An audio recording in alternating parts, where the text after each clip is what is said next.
during those painful rebuilding years, there was one event that propelled Pittsburgh into the national spotlight.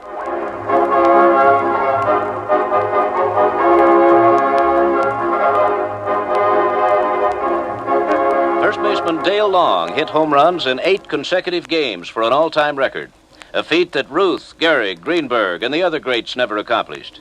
The year was 1956, and the dates, May 19th through May 28th. That will be remembered for a long time. Almost forgotten is Ralph Kiner's feat of hitting 8 home runs in 4 consecutive games from September 10th through September 12th, 1947. In 1958, the Pirates jumped from 8th to 2nd, made a good run at the Milwaukee Pennant Express in September. Some experts picked the Pirates to win the pennant in 1959, but that was the year of disappointment, injuries, slumps, and temporary decline and fall to 4th place. Little Roy Face gave the fans their biggest moments, hanging up all-time pitching records of 17 consecutive games won and the highest winning percentage of .947 with 18 wins and 1 loss, all in relief, to stamp him as the greatest all-time reliever.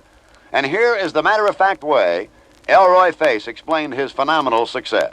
Well, Bob, I don't think that every pitcher can pitch the guy the same. I mean, each guy has to learn to pitch his own way to each hitter because Vern Law might throw a fastball, or Bob Friend might get a guy out on a fastball, and if I throw the fastball, he might hit it out of the ballpark because my delivery is different than theirs.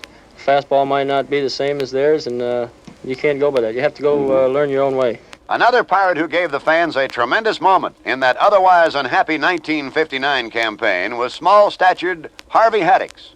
All he did was pitch 12 perfect innings of baseball, something no other pitcher ever accomplished. He did it against the champion Milwaukee Braves, and once again with the impossible Pirate ending. Anything that Jim and I have witnessed in this season absolutely at this moment pales into insignificance, and we've had some thumpers.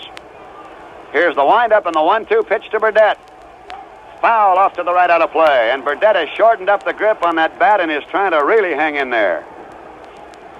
And don't forget, he also is quite a threat at the long ball. 2 men down. Last half of the 9th inning, no score. I can't repeat it enough. The 1-2 pitch. Struck him out swinging. Haddix pitches a perfect 9-inning no-hit, no-run game.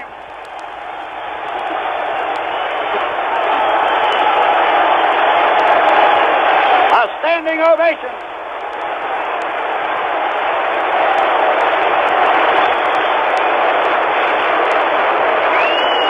Ladies and gentlemen, Harvey Haddix has just become the 7th pitcher in the history of all baseball to pitch a perfect no-hit, no-run, 9-inning ball game. Going into the last of the 13th, Bob Prince summed up what happened to that point. For the final out of the 9th inning was a strikeout on Lou Burdette. It was the 8th turned in by Haddix, and at that moment, he became the 8th pitcher in all the history of baseball to pitch a perfect no-hit, no-run game. He then went on to get him in the 10th and the 11th and the 12th, retiring 36 in a row and counting the final 2 outs he had against the Cardinals in his last victory at Forbes Field. He retired 38 men in order before a man got aboard, and then only on an error. 1 out, batter Adcock takes high ball on.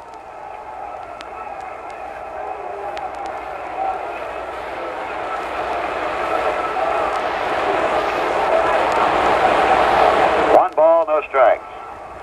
There isn't anybody right now sicker at this moment than Don Hook, I guarantee you that. He's crushed over this. Here's the pitch. There's a fly ball deep right center. That ball may be on through and over everything. It is gone. Home run. Absolutely fantastic. Pandemonium reigned. Here's what the umpires eventually decided. Adcock hit the ball over the fence in right center. Mantilla scored. After passing second, Aaron took the shortcut across the pitcher's mound, and Adcock passed him on the base paths.